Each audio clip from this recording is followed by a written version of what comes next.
오늘은 하지정맥류 환자분들이 수술을 후에 증상이 완전히 좋아졌다가 나중에 몇 년 후에 다시 재발하는 경우에 대해서 좀 설명을 드리고자 합니다. 하지정맥류는 원래 신부정맥에서 가던 피가 이 복제정맥, 문제가 있는 복제정맥 쪽으로 역류를 한 다음에 그쪽에 연결되어 있는 혈관들이 이렇게 튀어나오는 경우입니다. 그런데 이런 복제정맥은 아시다시피 이제 대복제정맥이라고 해서 이렇게 종아리 내측과 허벅지 내측으로 주행하는 정맥이 있고, 하나가 종아리 뒤편에 있는 정맥입니다.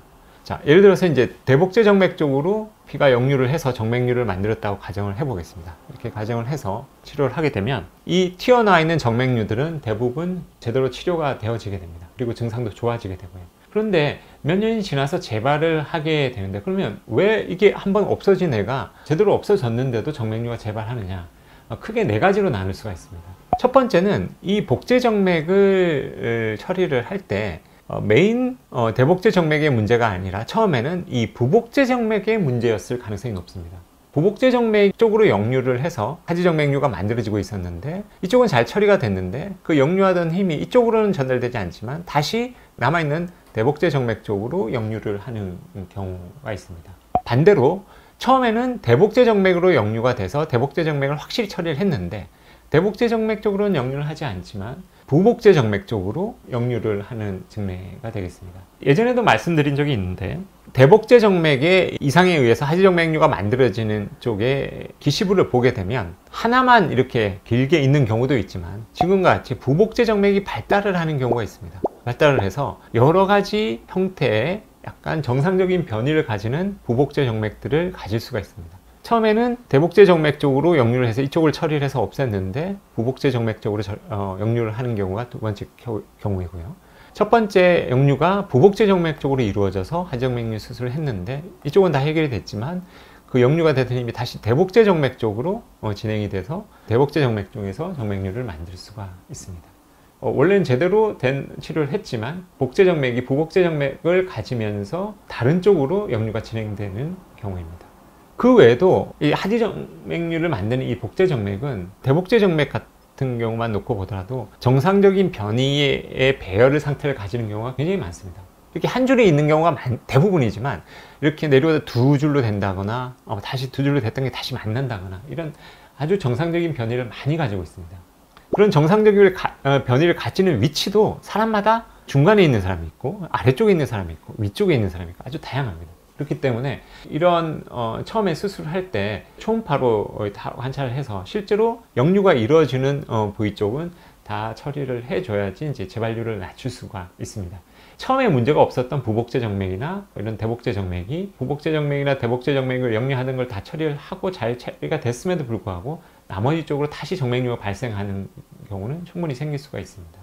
그리고 이제 세 번째로 관통정맥이 제대로 처리가 되지 않은 경우입니다. 예를 들어서 하지정맥류가 발생을 할 때 신부정맥 쪽에서 복제정맥 쪽으로 역류가 진행이 될 때 이쪽으로도 역류가 진행되지만, 중간에 관통정맥을 통해서 이 복제정맥의 아랫부분 쪽으로도 역류가 진행이 될 수가 있습니다. 진행이 될 수가 있는데, 위쪽만 처리를 하게 되면 역류가 관통정맥을 통해서 역류가 또 진행이 될 수도 있습니다.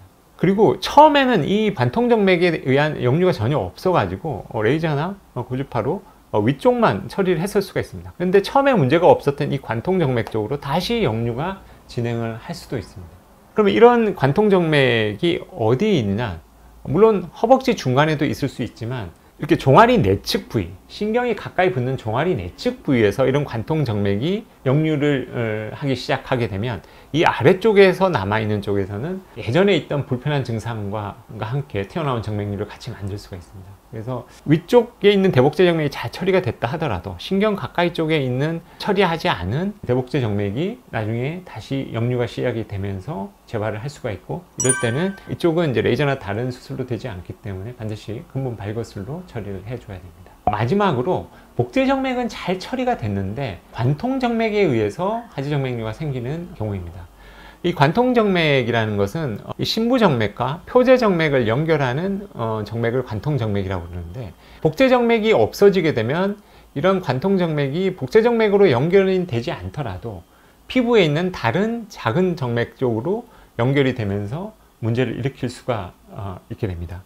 이런 관통정맥이 잘 발생하는 곳이 있습니다. 특히 이 대복제 정맥으로 수술을 잘 해놨어도 대복제 정맥의 약간 내측의 뒤편에 존재하는 이 포인트들은 이런 관통정맥들이 새로 문제를 많이 일으킬 수 있는 부위고요. 뒤편에서는 허벅지 뒤쪽이나 종아리 외측, 그리고 이 오금 부위도 문제가 생기는 관통정맥에 의해서 정맥류가 다시 재발을 잘 할 수 있는 부위이기도 합니다.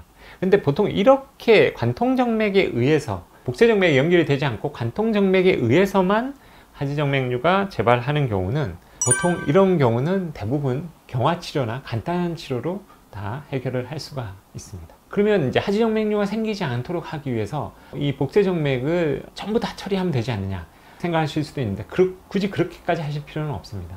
복제정맥을 문제가 있는 부분만 처리해 놓고 문제가 없던 부분이 다시 문제가 생기지 않도록 관리를 잘 하는 것이 훨씬 더 효율적이고요. 첫 번째 치료가 제대로 됐다면 재발한 하지정맥류들은 나머지 부분을 처리하는 것이 첫 번째 부분에서 처리하는 것보다 그렇게 어렵지 않기 때문에 미리 문제가 없는 정맥을 치료하는 것은 바람직하지가 않습니다. 정맥류 수술 후에는 정맥류 수술을 했다고 다 끝났다 이렇게 생각하지 마시고, 다리 쪽에 정맥 혈액순환이 잘 되게끔 운동도 열심히 하시고, 한 자세로 오래 서 있거나 앉아 있는 건 피하시고, 여러 가지 관리를 잘 하는 것이 바람직하겠습니다.